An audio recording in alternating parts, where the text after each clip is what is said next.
Hello and welcome. I'm Kriti Mehta and you're watching the World Report on NewsX World. Let's take a look at the top headlines this hour. Ukrainian President Volodymyr Zelensky says he will send the United States an updated plan for Ukraine. He says that he wants to discuss Ukraine's restoration as part of the peace plan preparations.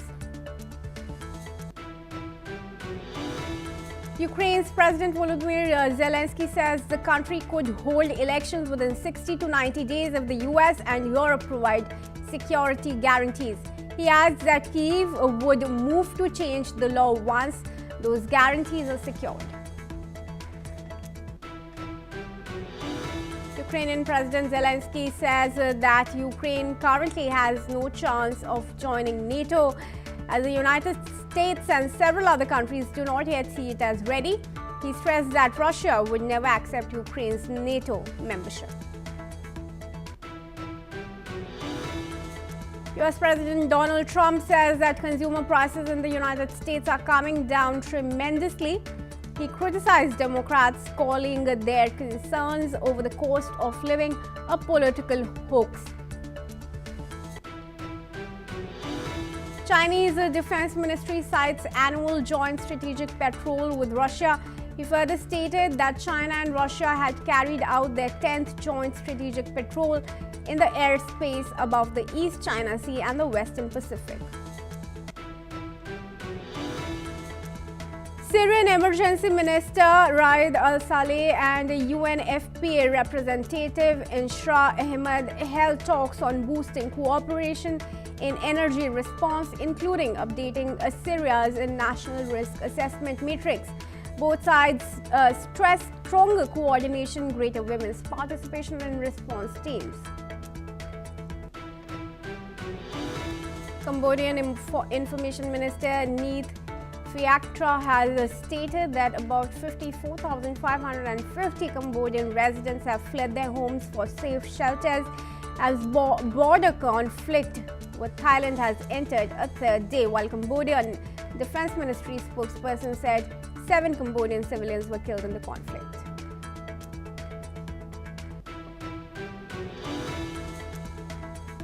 According to reports, Rwandan-backed M23 rebels have entered the key Eastern Democratic Republic of Congo city of Uvira, prompting security concerns. More than 30,000 people have fled to Burundi as the group calls for a buffer zone.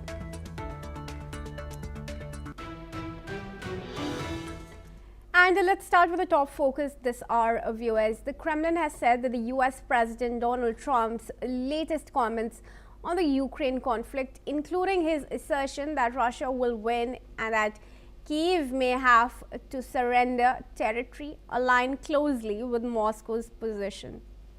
In a recent interview, Trump also criticized European leaders as weak and urged Ukrainian President Zelensky to hold elections, remarks that unsettled Kyiv and European officials. Kremlin spokesperson Dmitry Peskov told reporters that Trump's views on NATO, territorial issues, and Ukraine's battlefield losses were in tune with our understanding, calling the comments very important. Trump has argued that Russia holds a stronger hand in negotiations and reiterated that Ukraine would not join NATO. Following the interview, Zelensky said he is willing to hold new elections if security allows. The Ukraine's martial law makes national election impossible under current law. Moscow continues to question Zelensky's legitimacy and has long called for his removal. Meanwhile, Russian Foreign Minister Sergei Lavrov has accused Europe of deliberately obstructing efforts to reach a peace agreement, claiming European governments cannot accept the possibility of Russia ultimately achieving its military goals. And now joining us in this discussion is Gilbert Doctorow, who's a Russian affairs expert, joins us live from Brussels. Thank you, Mr. Doctorow, for joining us once again here at NewsX World. Now, wow, the conversation now clearly seems to be lopsided. Trump almost taking the Russian side, and was this a writing on the wall, in your opinion? Well, not taking the Russian side. He's simply stating the obvious to anybody who has eyes to see and wants to admit what they see. The Russians are winning. There's nothing to discuss here. That isn't an opinion. It's a statement of fact. And you'll find that statement of fact in most mainstream Western media today. So it's not just Mr. Trump's idea. As to the reality, his opinions really don't make a great deal of difference because the Russians are doing it quite well on their own. But what is likely to be definitive in ending this war is not Mr. Trump. It is not the Russian battlefield gains. It's what's going to happen here next week in Brussels. Right, and how about his comments on the European leaders? Do they really need to buckle up to negotiate a better deal for Ukraine? Well, they can buckle up all they like, but it's not going to change anything. They don't have the wherewithal to influence the outcome of the war. And that is why I'm saying that all eyes will be on Brussels next week, because there will be a major fight within the European Union over how to get its hands on the frozen Russian assets, which are virtually the only sources of funding that can ensure the survival and continuation of the Kyiv regime. And a very crucial statement has also come in from Zelensky himself, who says that Russia would not accept it as a NATO member, and that's why it's not likely for Ukraine to join NATO. Why should Zelensky care about what Russia thinks? Oh, he doesn't. This was just verbalization. He says a lot of things. In general, everybody says a lot of things. Mr. Trump is the lead disseminator of fake news and saying what he doesn't mean in order to keep all of his enemies, of which there are a great many both inside the United States and in Europe, confused and off balance. So I don't take what anyone says today as being particularly impressive or worthy of great analysis. I take very closely what they do, not what they say. So when the European leaders meet in Brussels, what do you think they should be sitting and discussing and taking actions on first? Well, they will be facing the calamity that they do not have the financial means, the ability to raise funds to save Ukraine among themselves. If they go to their voters, if they go to their parliaments, any attempt to raise substantial amounts of money for Ukraine will fail. It will not be given. So they're trying to play a trick on the whole population of Europe by attacking the Russian frozen assets, as if that will not ultimately come back and have to be repaid by European taxpayers. And this will be the point of discussion on the 18th and 19th of December, when the European Council, which is the second executive, it's a two-headed executive in Europe, the European Commission everybody knows about. What fewer people know about is the European Council, which is the virtually monthly meeting of the heads of government and state of the 27 European member states. And they will be meeting on the 18th and 19th to discuss what to do about the frozen Russian assets. In particular, they will have on the table the demand by von der Leyen that the sanctions be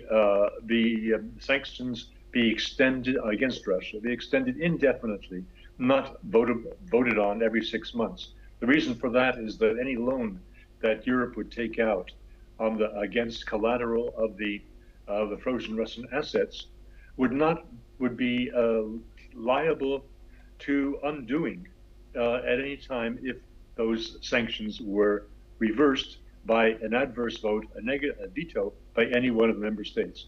So that will be the first order of business, to dispense with the unanimity and go over to a qualified majority vote, which Madame von der Leyen has in hand.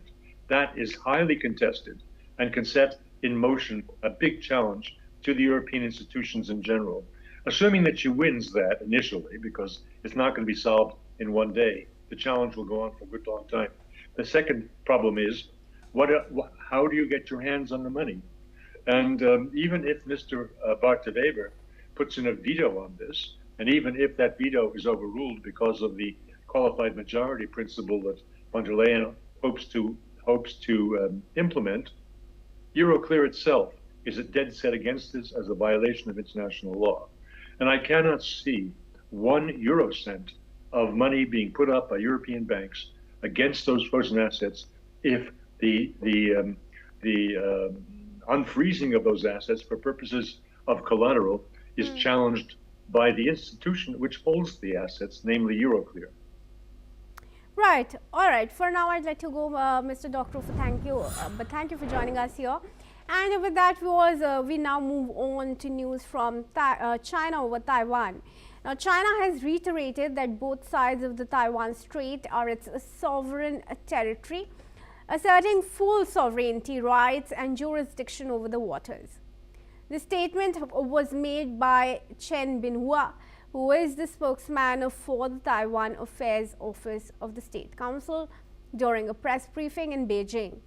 Chen's remarks came in response to an emergency search and rescue drill conducted by China's maritime safety authorities at the Taiwan shoal. Following the exercise, a fleet of vessels patrolled the central strait and carried out law enforcement operations. He's emphasized that China's maritime authorities regularly supervise navigation, docking, and other maritime activities to ensure safe and orderly transportation.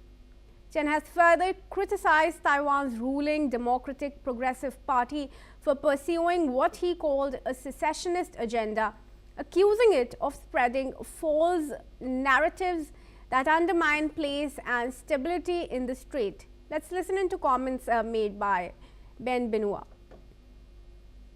海峡两岸都是中国的领土，中国对台湾海峡享有主权权利和管辖权。交通运输部海事管理机构依法常态化对台湾海峡内从事航行、停泊、作业以及其他与海上交通安全相关的活动实施安全监督管理，旨在维护该海域通航环境和通航秩序，保障海上交通运输安全有序畅通。民进党当局罔顾台湾是中国一部分的事实与法理，不断散布台独分。And now I welcome retired Major General Gigi Dwivedi into the discussion here. He's an international relations and defense expert and joins us live from New Delhi. Thank you, sir, for once again joining us here at NewsX World. Now, this is a long-standing issue and not a new one. But how is Taiwan going to react to the fresh statements that are coming in from China, especially when Japan's Sanai Takaichi had made rather aggressive statements on the Taiwan question and any Chinese military escalation in the area? Thank you, Kriti, for having me on NewsX World. Always a pleasure. Well, the Chinese stand on Taiwan has been stated over a period of time, right in fact from 1949, that there is only one China and Taiwan is part of People's Republic of China. And the unification of Taiwan with the mainland is the unfinished agenda of the 1949 revolution. So that's the stated stand of the Communist Party of China and their leadership. Now in this, we need to interpret a couple of things which actually merit attention. First and foremost, Chinese have never renounced use of force to realize the unification of Taiwan, though they have a peace framework, but they have never renounced the use of force. And they also laid certain red lines, and 6 no's is part of the red lines, and that state no independent move by Taiwan, no to China, no foreign interference, no military ties with Taiwan by any country. And so they are very, very sensitive to these red lines. And anytime there is a either indication or their actions which violate these red lines, they are very sensitive. Like lately we had Japanese Prime Minister Takaichi, who said that in case Taiwan is threatened by China, then willy-nilly Japan could be sucked in or Japan could get involved. And that was taken as a violation of their stated policy by Chinese leaders. And you saw Chinese conducted one of the biggest naval drills. About 100 ships were there, right from the Yellow Sea to the East China Sea and South China Sea. Right. And similarly, any infringement on these is taken very, very strongly by the Chinese. And this also, right now, you had the Chinese spokesperson who was giving the Chinese stated stand. And Yeah. as I say, that they are very sensitive to any infringement of the Chinese stated policy. Kriti. And what about the United States? The new national security strategy that has been devised clearly has a plan for Taiwan. And that's obviously in response to Chinese aggression and to counter China. Where does that leave China when both Japan and the United States have planned to, take up arms if China transgresses? Well, Kriti, this national security strategy of America, this is authored by every president during the term, and this was out a couple of days back. And I follow China very closely, and this policy has certain, I would say, very discrete deviation. First and foremost, it doesn't actually single out, either China or Russia as the existential threat to America, which have been the case in the previous policy. So there is certain amount of, I would say, softening of stand by America vis-a-vis Russia and China. But second point is that China has a Taiwan Relation Act of 1979, which gives them the unofficial mechanism of maintaining relations. While America also believes in one China policy, but this 1979 Taiwan Relation Act gives a certain amount of mechanism or certain legality of the two maintaining relations, especially when it comes to trade relations or travel, and even supplying of defense equipment to Taiwan for the local stability. Now, America has always maintained a strategic ambiguity. Means they have not come out clearly when, if at all, there is a aggression by China on Taiwan. Oh, how will they react? That has been maintained as a strategic ambiguity, and that still remains despite this new national security strategy. And similarly, even Japan has the same strategy, while Prime Minister Takaichi recently was little more vocal about it, but the strategic ambiguity still remains. And just for the information of the viewers, America has 25,000 troops located in South Korea, 40,000 troops located in Japan in Okinawa, and they have a defense agreement with Japan and South Korea. So therefore, when Taiwan we talk about, willy-nilly South Korea, Japan, Philippines and others also come into play. So all I can say in summary is that as far as America is concerned, their policy of strategic ambiguity holds good, and they also go by the Taiwan Relation Act, in which they maintain unofficial relations with each other. But on the face of it, there's no change in the American policy towards Taiwan. All right. Thank you, Retired Major General, for joining us in the discussion and helping us with your perspective there. And with that, viewers, let's move on to news coming in from Australia, which has become the first nation to ban social media access for children under 16, a move that's praised by parents and child safety groups, but criticized by major tech firms and free speech advocates. The government has ordered 10 major social media platforms, including TikTok, Alphabet's YouTube, and Meta's Instagram and Facebook, to block users under the age of 16 by midnight 1300 GMT. Now, if they fail to do so, then they will have to face fines of up to $33 million. The policy is being closely tracked by regulators globally. Australian Prime Minister Anthony Albanese has described it as a proud day for families by saying that the law shows policymakers can rein in online harms that have grown beyond traditional protections.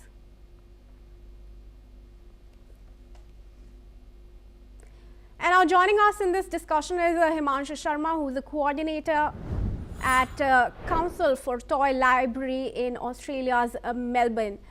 Thank you, Himanshu, for joining us here at NewsX World. Now, I'll ask you my first question, rather simple. What's your reaction to the ban that's implemented? Is it a step in the positive direction, or will it stifle creativity and innovation in adolescents and kids? Thank you so much, Preeti, in 9X World. And I believe it's a very positive step. And I don't know about others, but most of the parents whom I've been interacting in the school, in the council, in the community, I believe they are really happy. And we have been preparing for this, like it's been long. Our Australia was thinking about it, and they had this in mind. And I believe with this, we know how the social media is actually affecting the generation mentally. Obviously, most of us are like, it is because we think about the safety of the individuals, but there are many other things.